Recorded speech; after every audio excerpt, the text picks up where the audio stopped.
in 10 days. Shame, Subaru. Now what am I going to do? Really? Go for warranty and have it checked out? I am your warranty, Subaru. Just like I was on the Lexus video of the LC500 with the window rubber. As if Subaru's going to fix this problem. There had to be... Now, it just shows you something. The silver car is a 2015, right? 16. 2018, even though it's 2017. The car's done the same thing. They don't give a rat's ass. Okay, now I know I carry on about the Japanese and their integrity. This has got nothing to do with Subaru Australia. This has got to do with Subaru of Japan and their stubbornness. They wring our necks because we're the STI lovers, and now I'm getting the flip, okay, and call it bipolar. We needed to put our foot down and not buy one STI in this country or in America until they resolve their bloody issues with this engine and the ringlands and all that. They would have put a new engine in the bloody thing already. Okay, now I'm beginning to ramble on and be an idiot. Be like the Japanese. Don't get excited. No, they just go and top themselves. They've got a suicide forest and they quietly walk into the forest and kill themselves. No. Right? This is it. Really? This car... Okay, guys, let's have some feedback. I'm not angry. I'm laughing, right? I think it's hilarious. I also just thought, what if I drop my key, into the shaft of the lift? Because I like to dissect and one of my mates calls me Mr. Deconstruct. I mean, even now, I could say I could have dropped my key into the lift. Beware of lift, and the front door will slam. And that's it. I'm locked out, right? So, look, guys, it was an amazing holiday. Am I calmer because I've sort of brought myself forward a little more? Absolutely not. This is me. This is how I've always been for many, many years. But,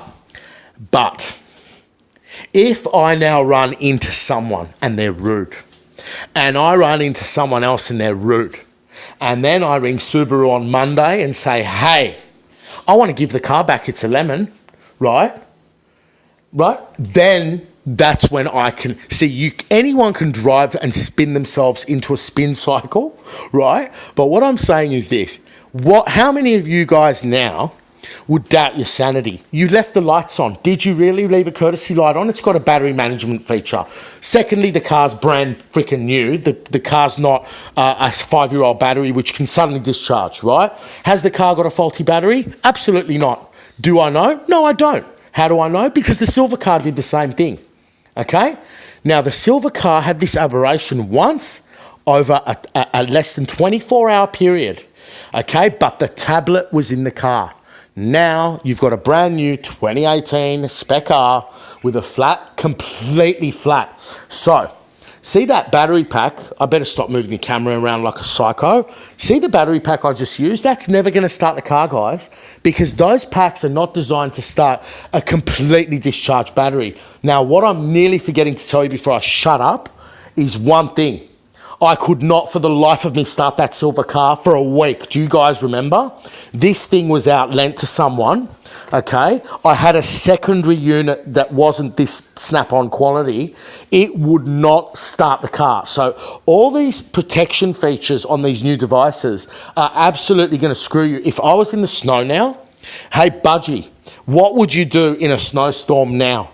Okay, your STI is there, the taxi's dropped you off, you've left your keys in the plane, right? But you've got your STI keys, you want to drive back to Ontario, Vancouver, or wherever airport, right? What would you do, Budge? Okay, you'd be calm, wouldn't you? Because you're a doctor.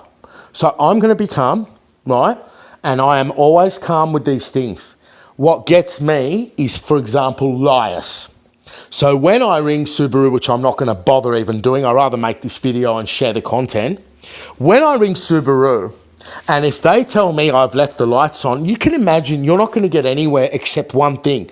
People trashing your car, scratching it in the workshop, running power lines over the car when they put the scanner on it, and ruining your whole car. So I'm going to find out if there's a fix for this. Now, if there is a fix for this, where's the recall? Because, see, in Australia, recalls are voluntary, okay? So, see, this is a safety issue, full stop. My kid had a bleeding foot not long ago when I dropped him off from an injury. The little one, he's fine, but he had a bleeding foot. Had I relied on this car, okay? Anyway, I'm going to go now, and I just want to compare this to this CLA sort of shooting brake debacle they're having in all over the world. You've got Mercedes-Benz shutting down at roundabouts.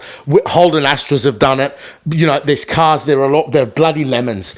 But imagine how those owners feel when they spend $90,000 on one of those German lemons. Now, should I be comparing it? Absolutely not. This issue is a known issue, and you know what? I will contact Subaru Australia. I am not going to contact Sutton's, with all due respect to Sutton's, because if there was a fix, they should have bloody fixed it in Japan in the control module that's faulty. Something's drawing power. Now, do you really want them to do a parasitic load test on your car, do you? Do you want them to pull every fuse out and start doing draw tests on your car, taking the battery on and off, on and off, on and off the 16-year-old apprentices? There's no mechanics in Australia, barely. So at the end of the day, I'm going to ring Subaru Australia, and you know what they're going to tell me?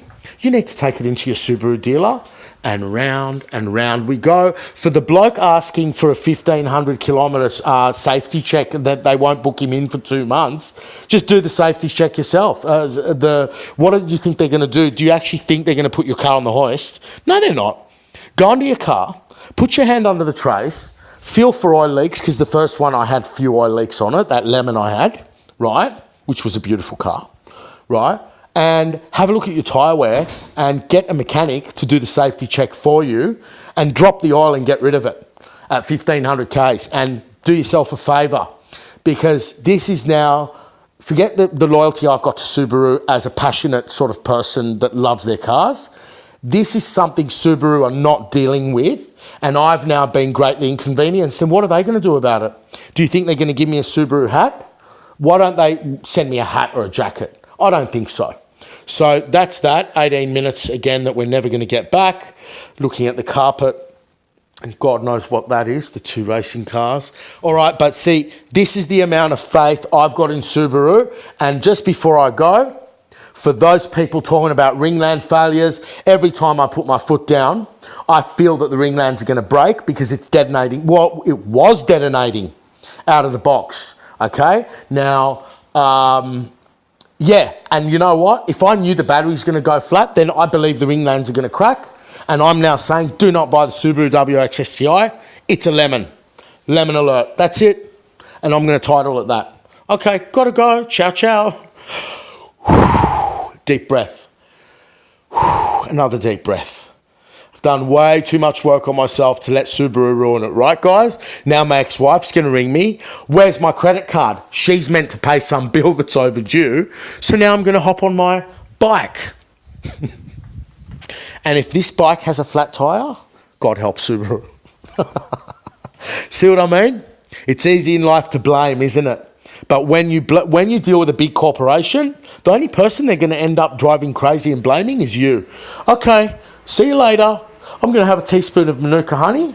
And where's my vape? Oh, great. I left it in the car. I need my vape. See you, boys and girls. Bye.